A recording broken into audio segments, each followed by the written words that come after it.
Hello and welcome to week 17 of the Advanced Olympic Distance Plan from Scientific Triathlon. I hope you're doing good. I hope you're enjoying training and that you're ready for another week. We're heading closer to racing now, and you'll see this in this week and coming up when we will be starting to work specifically at and around race pace. So that's what this week is about. First, before it's about specificity, but before that it's about deloading or recovering, resting and recovering. So we call this a deload week in the weekly note, but you could also call it transition into the race specificity. But in terms of volume, we are way down at 12 hours this week. We already started to go down last week to 14 hours from 16 hours. So by the end of this week, with the volume having been lower for 2 weeks, and especially this week, you will probably feel quite ready and raring to go, which is the whole point of the deload week.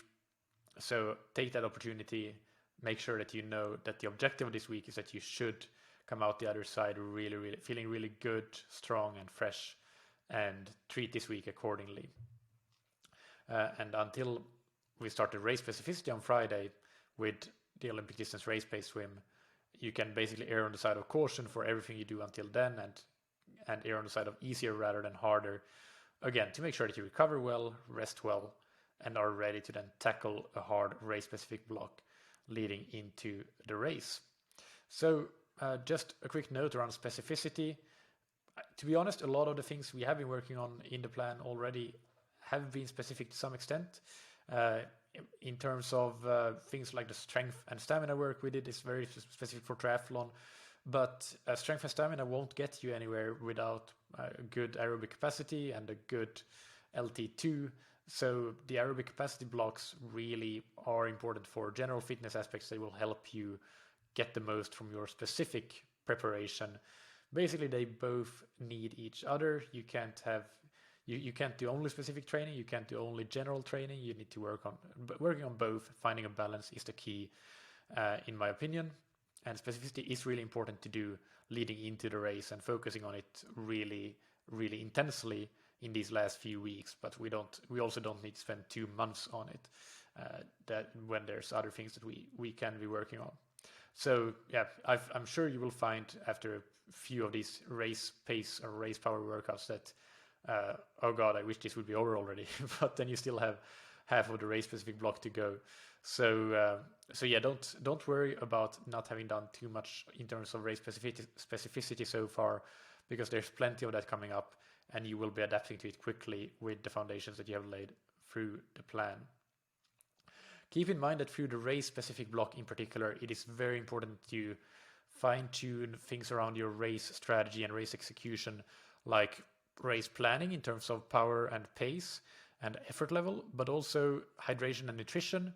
So you should work on that throughout all of your race pace workouts to make sure that you take on board energy as you would do in a race, and hydration as well. Focus on that and start already putting pen to paper in terms of your pacing strategy and your nutrition and hydration strategy. Of course, this is an Olympic distance, so it's not quite as critical as for a half or a full distance Ironman, but it's still important, and it can still make a big difference. So work on that from the very start, from this very weekend. Now let's look at some workout highlights, and of course they are the race-specific workouts first, starting with the Olympic distance race pace. And this is a simple but effective workout with 15 times 100, 14 of them being at race takeout speed. And then, so that would be faster than your average speed for the race. And did I say 14? I meant 1. The first one of them being at race takeout speed. And then 14 of them being at race pace and race effort. And with short recoveries, 15-second recoveries between them. So that will force you to not go too hard. And doing this straight will give you a really good idea of the effort level that you can hold for an Olympic distance effort. Keep in mind, really important to do these added bonuses in terms of open water skills. So sighting and doing a T1 simulation, deck up and running, stripping down your wetsuit. And I recommend you use a wetsuit in this swim because that is something that is worth practicing with, both in terms of swimming, but also in terms of T1. So whenever asked to wear a wetsuit in your swimming from here on, try to really do that, because that will come in handy. And then you have the open water race pace workout as well on Sunday. And here you get to practice your race warm-up, and you should treat that seriously because you should know your warm-up well in advance of the race. So what you're doing now in these workouts, that will essentially be your race warm-up on race day. So treat it seriously. Then just some swimming in loops where you set yourself loops.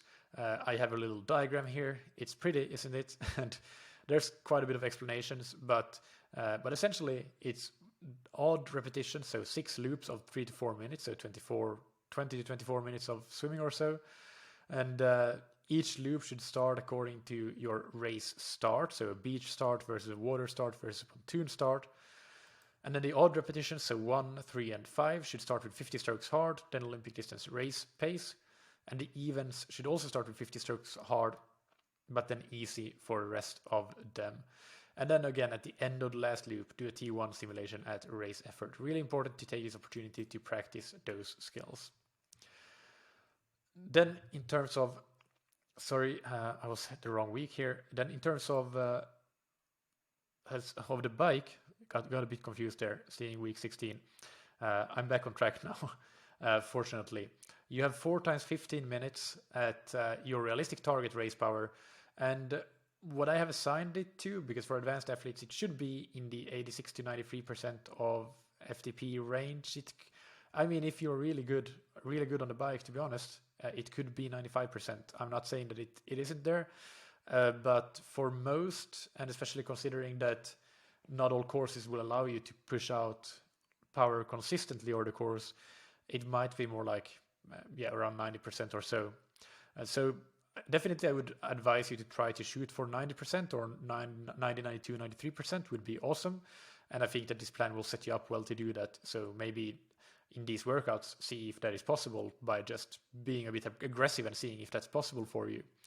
But this first Olympic distance race pace workout, you have quite long recoveries, 10 minutes between reps. So it should be doable, but definitely it will be quite hard.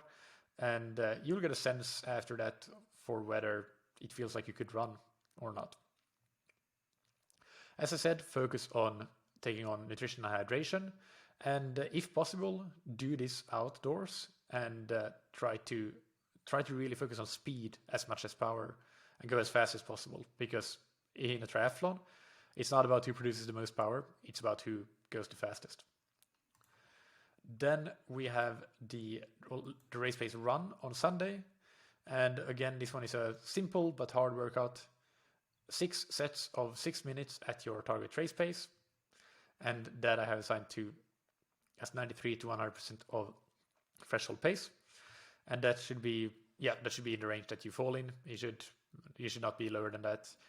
You probably won't be higher than that. Although there are maybe a couple of you using this plan that might actually be able to sneak in just faster than threshold pace. That is not unreasonable to think that somebody might do that, somebody who is really, really fast and well trained. But more or less threshold pace or just under is what you're shooting for.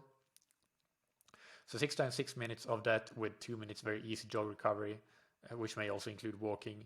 It's a straightforward workout. Again, practice taking on 1 or 2 gels, similarly to what you would do in a race, because it's important to have practiced that beforehand. And try to simulate race course and conditions in weather as well, if that's possible. So it is a hard weekend for sure. It's not a long weekend in terms of duration, but it's intense. And that's what you'll find now that we get to the end of the plan, that volume is down for the most part, although scrolling down, I see that next week is actually 16 hours again, the next 2 weeks. But then we'll get start to taper down in terms of volume.